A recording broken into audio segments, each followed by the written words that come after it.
J'ai travaillé 13 ans à la poste. Vous êtes donc très À ce poste-là.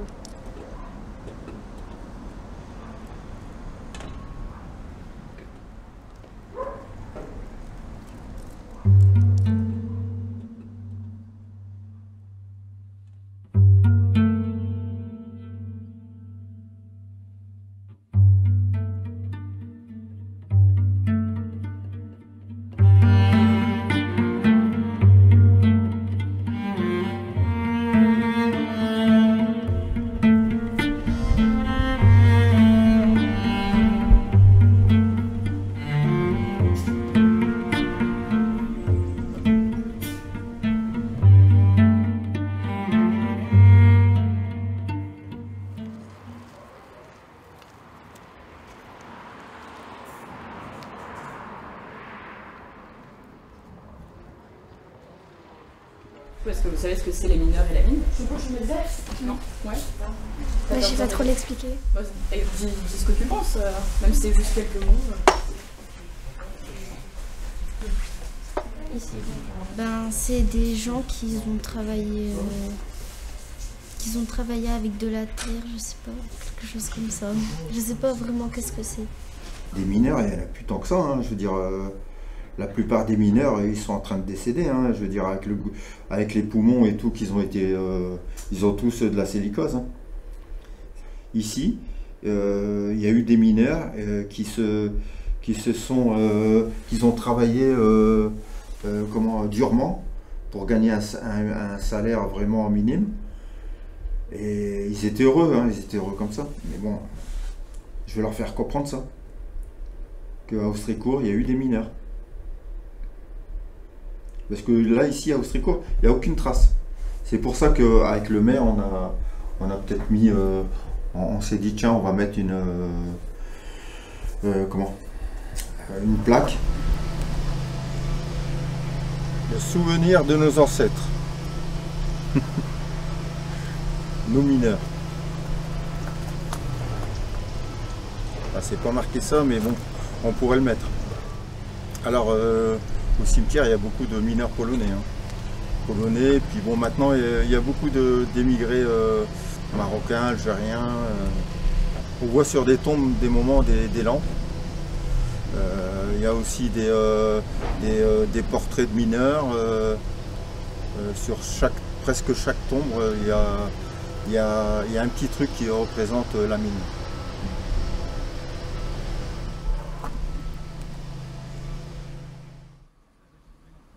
Un terri, c'est comme une campagne. C'est comme une pyramide, mais c'est haut aussi. Et il y a plein d'arbres.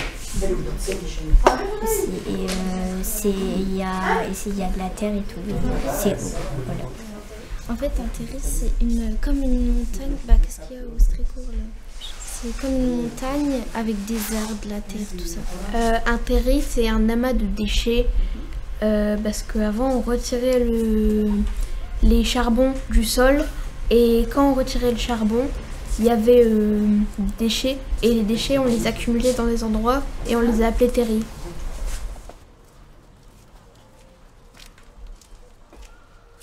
Alors j'avais une anecdote, c'est qu'on avait pris une aile de voiture et on est monté à 3 sur on est à 200 mètres et on a monté l'aile jusqu'en haut, on s'est mis à 3 dedans et on s'est retrouvé dans les marécages carrément.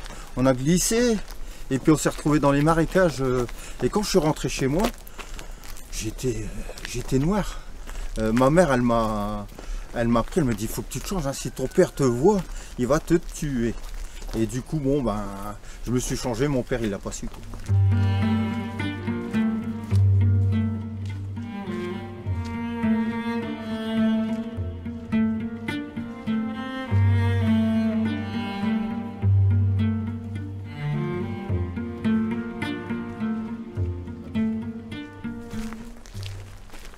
Cadet! Franck! Comment ça va? Ça va, frère?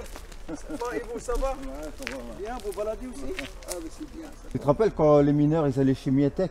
Ah oui, C'est au café là. Oui, oui, il y avait beaucoup Enfin, de café aussi à Austricourt, il y avait beaucoup de café. Il y avait ouais. beaucoup de café. Mais là, Et les mineurs, le week-end, ils se rencontrent dans les cafés comme ça.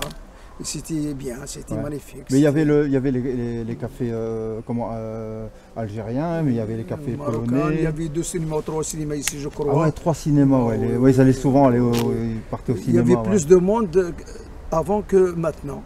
Il y avait beaucoup de célibataires qui travaillaient dans les mines.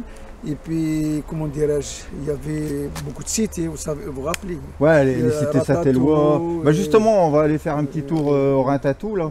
On va aller voir les dernières, c'est les derniers baraquements, là. Oui. On travaillait beaucoup, c'était dur, mais enfin, c'était beaucoup des personnes. Tu te rappelles, tu avais des carnets? Oui, ils payaient qu'à la fin du mois. Parce que les gens ils touchaient qu'à la fin du mois. Ouais. Et il n'y avait pas grand salaire, mais on arrivait. Je vous ai dit qu'il y avait une personne qui travaillait dans la famille. Et la famille, c'était des familles nombreuses. Et puis tout le monde est habillé, tout le monde il mangeait bien. On avait les habits du dimanche. Voilà, c'est ça. Voilà. Alors, eh ben, c'est bien.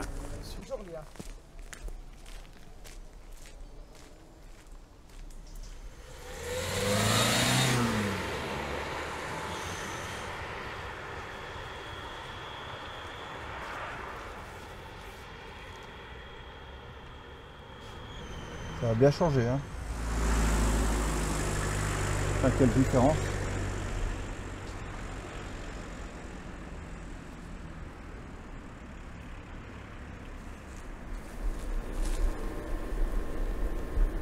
Alors ça c'est bien, ça c'est les baraquements.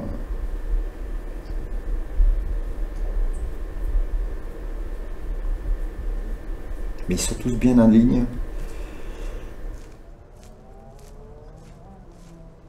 Travailler dans le charbon, ils vivaient dans des baraquements comme ça. Et voilà, nous on est nés dedans, puis on a grandi dans les baraquements. Mais ça c'est vraiment le vrai. Oui, parce que c'est le dernier, parce qu'avant il y avait des cités là. Ouais. Il y avait une cité derrière là, il y avait une cité là-bas, il y avait 3 cités. Il y a une cité à Raboussard. Raboussard, ouais. Souvent les toilettes ils étaient à l'extérieur. Ouais. Tu avais une petite baraque à l'extérieur. Et il n'y avait pas de douche, il n'y avait rien, on se lavait comme... dans les lessiveuses. Voilà, avec des bassines comme dans le temps des cow-boys, quoi. Moi j'habite là à Wany, là, il y a encore c'est la dernière mine qui a fermé, là. Vous savez, il y a des vieux qui font l'entretien, qui entretiennent, tout ça, c'est leur histoire, hein. Mais les jeunes de maintenant, je pense pas, bon, ils sont intéressés de loin.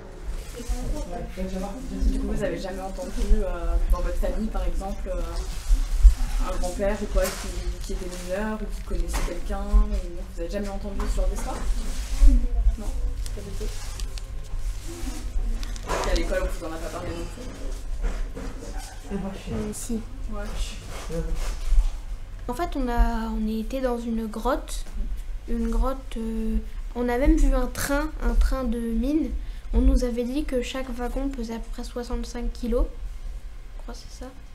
Et il y avait environ 11 wagons et c'était un grand train qui les chargeait, il y avait encore les rails en dessous et on nous a présenté tout sur le train, la cabine et il y avait aussi le moteur et on nous a dit que le charbon il avait été amassé par des miniers qui le mettaient à l'intérieur. Je veux dire quoi? Au terri, il y a une souche et sur la souche c'est écrit mine. C'est écrit, il y avait une mine ici en 1900, je sais pas combien. Et du coup, en fait, on avait fait aussi une sortie là-bas. Et on nous avait expliqué aussi ce que c'était la bouche d'égout. En fait, c'était genre une bouche d'égout qui menait à une mine.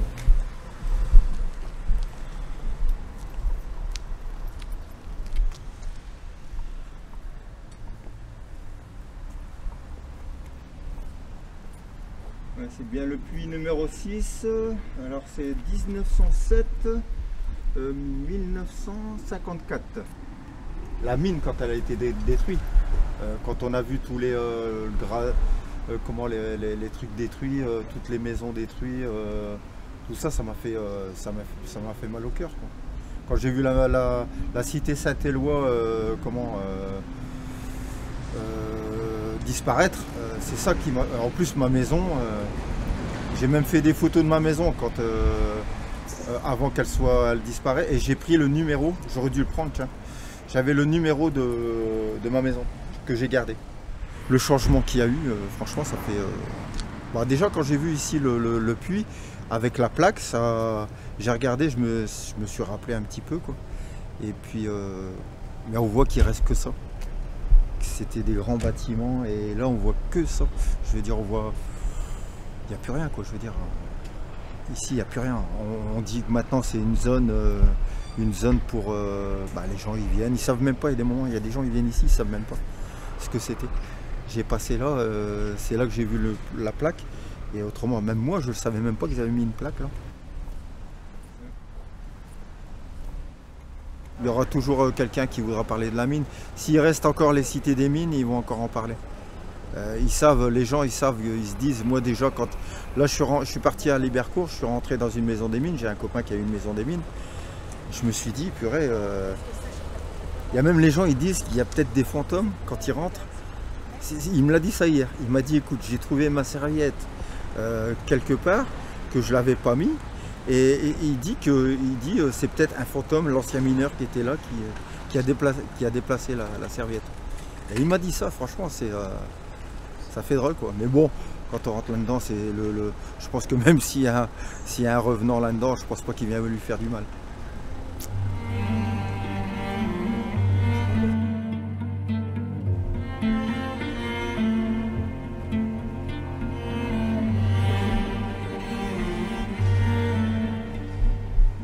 Alors l'idée du projet ici, c'était de réaliser avec le public une grande fresque.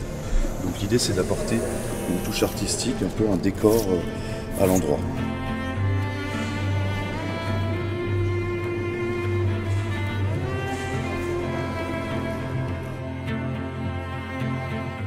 La fresque là, c'est plutôt une contemplation de ce qui se passe maintenant, le lac, le terril. Et cette partie-là, ce serait plutôt l'avenir de la commune.